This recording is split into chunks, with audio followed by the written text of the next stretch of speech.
আমৃত্যু ভালোবাসি তোকে সিজন 2 পর্ব 43-44।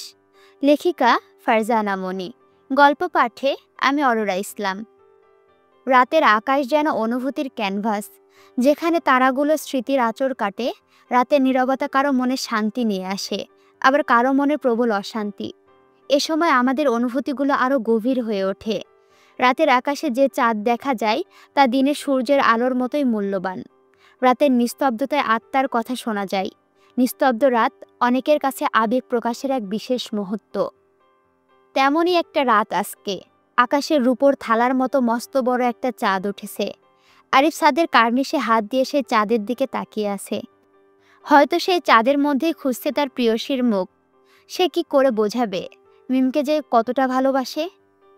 আরিফের কাছে সবচেয়ে কষ্টের ব্যাপার হলো, সে জানে মিমও তাকে ভালোবাসে, তবুও কেন মিম সায় দিচ্ছে না আরিফের ডাকে। যদি মিম আরিফকে ভালোই না বাসতো, তাহলে হয়তো আরিফ মিমকে কখনোই কোনোভাবে জোর করতো না। মিমের প্রতি আরিফের ভালোবাসাটাকে হৃদয়ের কোণে যত্ন করে গুছিয়ে রাখত। ভালোবাসার দহনে আরিফ নিজেকে একা পুরাতো, কখনো মিমের গায়ে আঁচড়ও পড়তে দিত না। কিন্তু মিম ওই যে আরিফকে ভালোবাসে, সেটা বোঝার পরেও আরিফ কিভাবে চুপ করে থাকবে? আরিফ একটা দীর্ঘশ্বাস ফেলে আবারও আকাশের পানে তাকালো। মেঘ। আবিরের ডাকে মেঘ আবিরের বুক থেকে মাথা তুলে তাকিয়ে বলল, ঘুমিয়ে গেছো? মেঘ ঘুমো ঘুমো কণ্ঠে বলল, না, কাল আমাদের একবার নার্সিং হোমে যেতে হবে।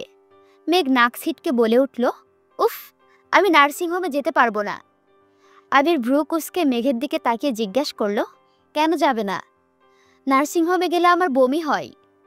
হেক্সিসলের মেডিসিনের গন্ধে আমার গা গোলায়। আবির একটু প্রসারিত হেসে মেঘের মাথায় হাত বুলাতে বুলাতে বলল, বউ, কালকের দিনটা একটু কষ্ট করতেই হবে। কালকে না গেলে তোমাকে আবার নিয়ে যেতে যেতে নেক্সট ফ্রাইডে হবে। এর মাঝে আমি আর ফ্রি হব না। তাছাড়া ইমিডিয়েটলি তোমার ব্লাড গ্রুপটা টেস্ট করা প্রয়োজন, যাতে আমি সঠিক সময়ে রক্তের যোগান দিতে পারি। মেঘ ঠোঁট বাঁকিয়ে উত্তর জানালো, ঠিক আছে, যাব। আবির মেঘের ললাটে শব্দ করে একটা চুমু খেলো, বলল, আমার লক্ষ্মী বউ। বন্যা বেলকনিতে দাঁড়িয়ে আছে, তার খোলা চুলগুলো অবাধে উড়ছে। সে এতক্ষণ মূলত এখানেই দাঁড়িয়ে তার বড় আপুর সাথে ফোনে কথা বলছে। তানভীর ঘুমানোর আগে ওয়াশরুম থেকে ফ্রেশ হয়ে এসে দেখলো বন্যা রুমে নেই। চারিদিকে একবার চোখ বুলাতেই দেখলো বন্যা বেলকনিতে দাঁড়িয়ে আছে। বন্যা হঠাৎই বুঝতে পারলো একটা পুরুষালী হাত তার লতানো কোমরে বিচরণ করছে। বন্যা পেছন ফিরে তানভীরের দিকে তাকালো। এবার তানভীর বন্যার খোলা চুলে ঘাড় নিতে নিতে বলল, কি এক অদ্ভুত মাদকতা আছে তোমার কাছে, তোমাকে দেখলে সেটার নেশায় মত্ত হতে ইচ্ছে হচ্ছে। বন্যা একটু মুচকি হাসল। তানভীরের গায়ে পুরুষালী সুঘ্রাণটা যেন বন্যাকে নেশারও করে তুলল। বন্যা নিজে নিজে ভেবেই লজ্জায় তানভীরের বুকে মাথা গুজল। আরিফ এখনো ছাদে দাঁড়িয়ে চাঁদের পানে তাকিয়ে আছে। হঠাৎই একটা মেয়েলি সুঘ্রাণ তার নাকে এসে ঠেকতে পাশে তাকালো। চাঁদের রূপালী আলোয় দেখা যাচ্ছে একটা মেয়েলি অবয়ব তার পাশে দাঁড়িয়ে আছে। চাঁদের হালকা স্নিগ্ধ আলোয় আরিফ খেয়াল করল মেয়েটির পরনে শাড়ির আঁচলটি বাতাসে অবাধে উড়ছে। কোমরের নিচ পর্যন্ত পড়া চুলগুলো বাতাসে মৃদু মৃদু দুলছে। মেয়েটি চাঁদের দিকে তাকিয়ে থাকা দেখে আরিফের মনে হচ্ছে মেয়েটি যেন চাঁদ দেখা নিয়ে কোনো প্রতিযোগিতায় নেমেছে। পাশে আরিফের দিকে তার কোনো খেয়ালই নেই। পাশে থাকা অবয়বের দিকে তাকিয়ে আরিফের দৃষ্টি যেন থমকে গেছে। মুহূর্তে গতি হারিয়েছে হৃদস্পন্দন।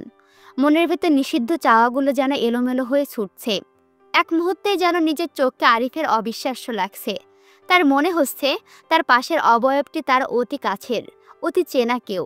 কিন্তু তার ভাবনার মানুষটি যে এই সময় এই রূপে এখানে আসার কথা না। কে বলে প্রশ্নবোধক দৃষ্টিতে তাকালো আরিফ। ভালোবাসি হয়নি বলা, তবুও ভালোবাসি।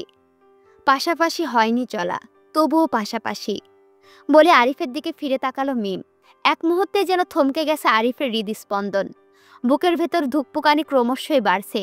কিছুটা মিনমিনিয়ে বলল, তুমি? মিম তাকিয়ে আছে আরিফের দিকে, কি স্বচ্ছ তার চোখের দৃষ্টি। আরিফের হঠাৎ করেই মনে হলো আকাশের রূপালী চাঁদটা যেন তার কাছে নেমে এসেছে।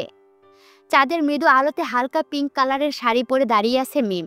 তার খোলা চুলগুলো কোমর ছাড়িয়ে নিচ পর্যন্ত ছড়িয়েছে, যা বাতাসে মৃদু মৃদু দুলছে। শাড়ির আঁচলটা এই মুহূর্তে অবাধ্যের ন্যায় উড়ছে।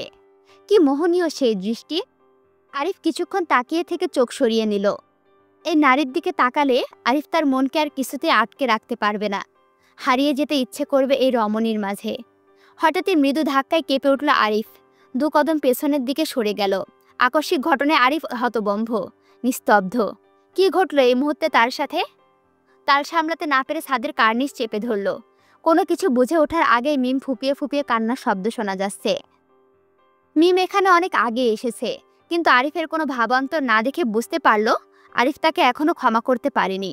সেই কষ্টে ফুপিয়ে কেঁদে উঠল মিম।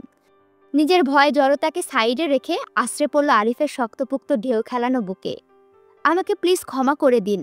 দুপুরের ঘটনাটি সম্পূর্ণ অনাকাঙ্ক্ষিত ছিল। প্রচণ্ড ভয়ের কারণে ভুল করে ফেলেছি। আপনাকে থাপ্পড় মারার মতো কোনো ইচ্ছাই আমার ছিল না। আপনি প্লিজ রাগ করে থাকবেন না। আপনার এই অভিমান আমার নিঃশ্বাস থমকে দিচ্ছে বারংবার। কেঁদে কেঁদে একদমে পুরো কথাটা বলে থামল মিম। শরীরটা যেন তার কেঁপে কেঁপে ঝাঁকুনি দিয়ে উঠছে, যার প্রভাব বিস্তার করছে আরিফের অশান্ত মনে। কিছুক্ষণের মধ্যে ভিজে উঠেছে আরিফের টি শার্টের বুকের পাশটা। হঠাৎই মিম কাঁপা কাঁপা কণ্ঠে বলে উঠল, ভালোবাসি। আরিফ নিরন্ত নিথর দেহের ন্যায় দাঁড়িয়ে আছে। কথাটা শুনতে যেন তার বুকটা কেঁপে উঠল। আস্তে আস্তে আওড়ালো, ওয়ান্স মোর, ভীষণ ভালোবাসি।